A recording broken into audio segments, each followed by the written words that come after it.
Yeah, hello, and welcome back to my channel.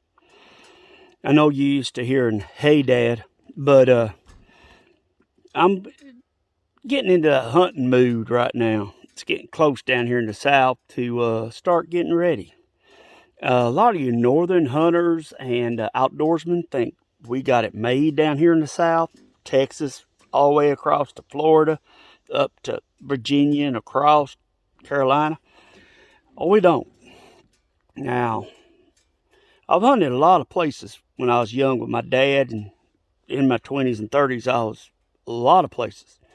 But here in my state, uh, it's so thick, it is ridiculous. And a lot of you say, well, you got 6 deer limit and all that. You got 3 does. You got a something something tag. You can get a buck or a doe, and you get 2 bucks. We got to work for it down here. I'm going to show you something. In Texas, they have these little things called senderos. Right across over here, we have this little thing called a shooting lane. And here's what one looks like. Way up there, you see what we call a deer blind. Some places call it a shooting house. But you see how it's clean all the way back to where I'm at? Look right over here.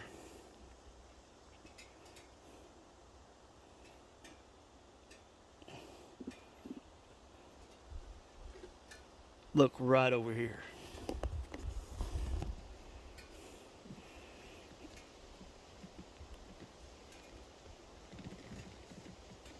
That is thicker than the hair on the back of a tree and walker coon dog.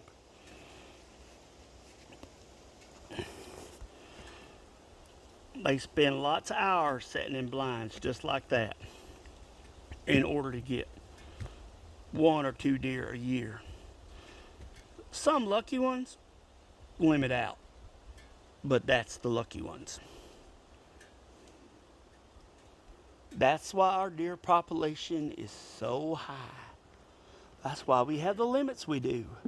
It's because this habitat right here.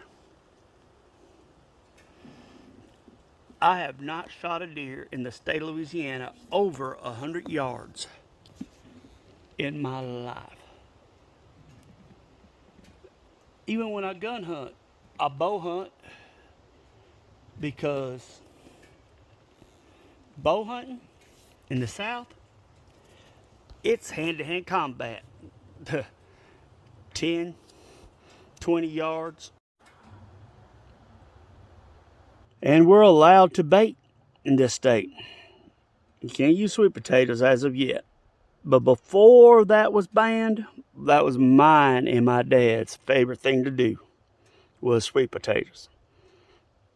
But now we use feeders and corn, and we're very selective on the bucks we get. We trail camera them, we track them.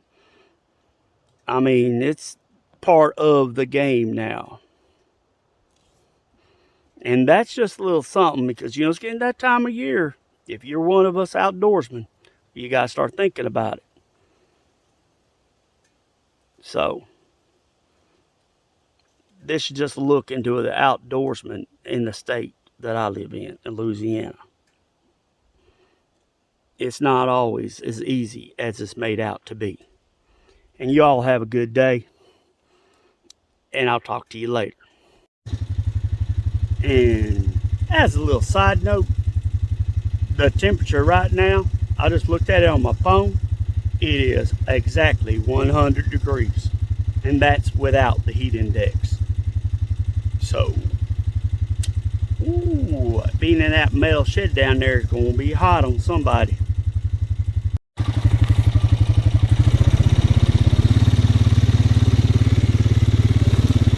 Come on a little ride with me.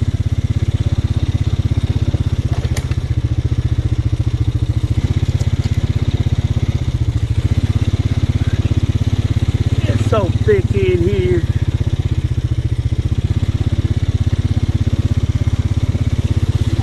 Talk about a place for a woolly booger,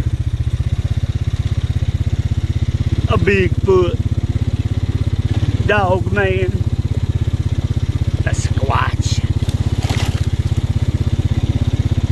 Down here in Louisiana, we have this thing called the Sabine thing. We share it with Texas because it's on the Sabine River where I come from. And we have the Honey Island Swamp Monster, the Lugaroo. But you talk about a place for weird stuff to be. You city boy, come out here. You might be scared.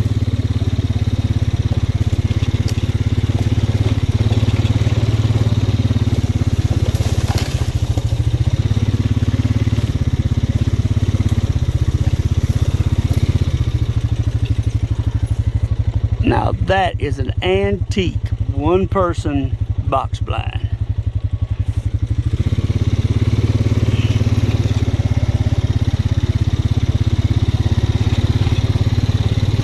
Duck, swerve,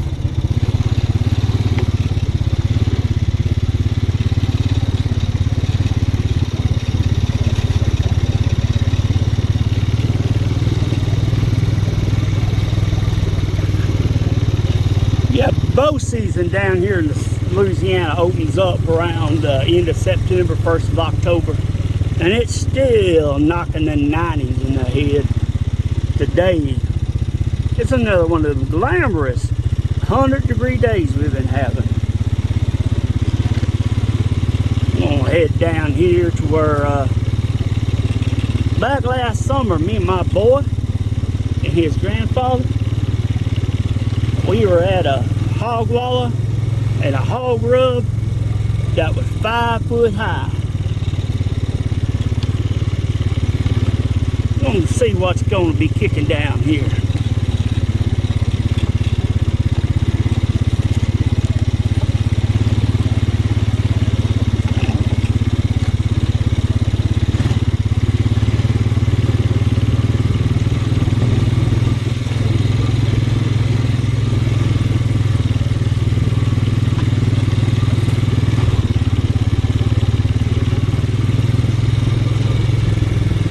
Duck, swerve.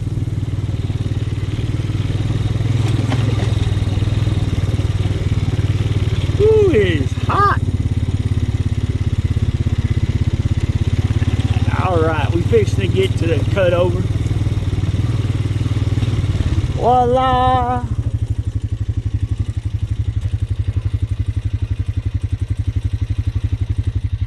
Shooting lane. Provided by the power company. Runs a gas line through here.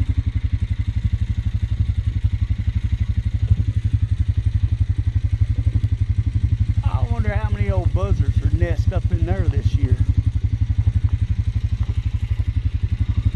Deer feeder down yonder.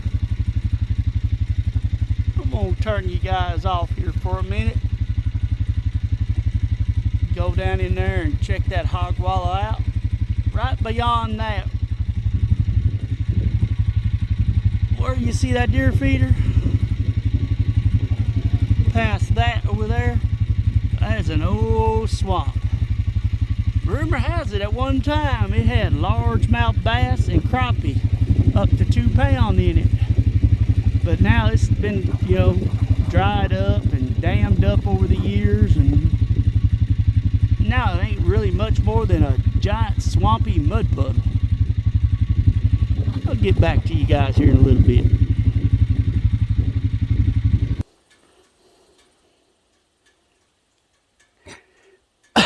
Excuse me. Now that I'm down here where this hog wallow used to be, it ain't rained in about a month right now, and the temperatures have been knocking on 100 to 104 at the most without heat index. So I doubt there's any new activity here, but let's take a look and see how much old dried up mud we have on this wallow and this rub. This is nothing right here but a deer trail and hog trail.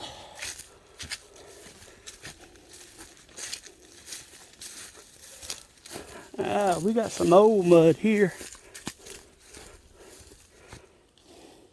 All the way up to right here. That's about 3.5, 3.5, 4 foot maybe. See what's down here in this old wallow.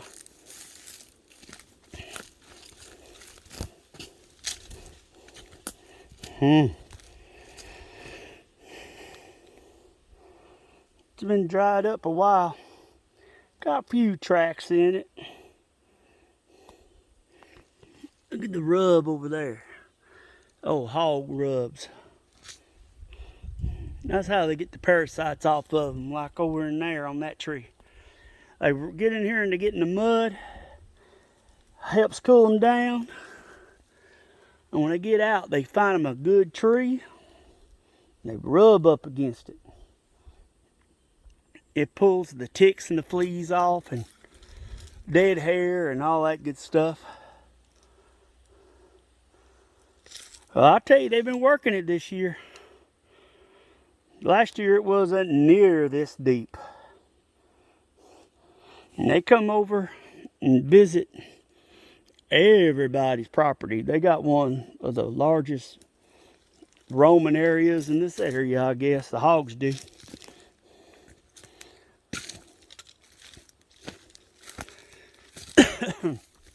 Yeah, good Lord. Clear up to here. That's a good almost 4 foot.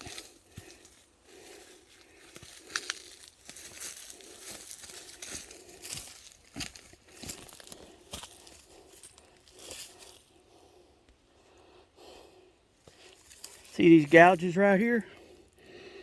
This one's kind of fresh too. This one's made this year. Down here, that's from the tusk. Yeah, these wild hogs, they'll mess up your deer hunting too. They'll get in here. Here's another 3-4 foot rub. Look at this. It all broke off. They will run the deer off from the deer feeders. They'll run the deer off from the feed plots. They'll run the deer off of just about anything. And deer have been known to kill fawns and eat them.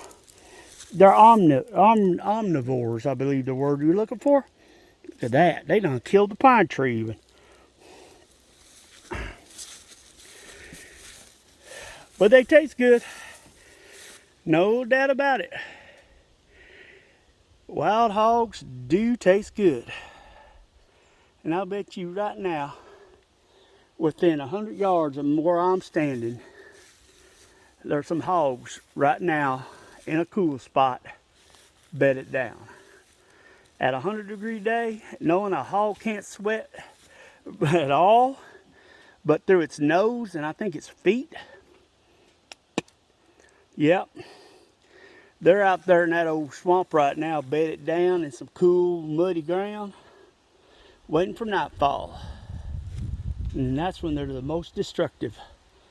They will come in and tear your gardens up, your crops. They're bad down here in Texas, Louisiana, and all the South states are just bad with them. Well, I'm gonna go see what else I can find out.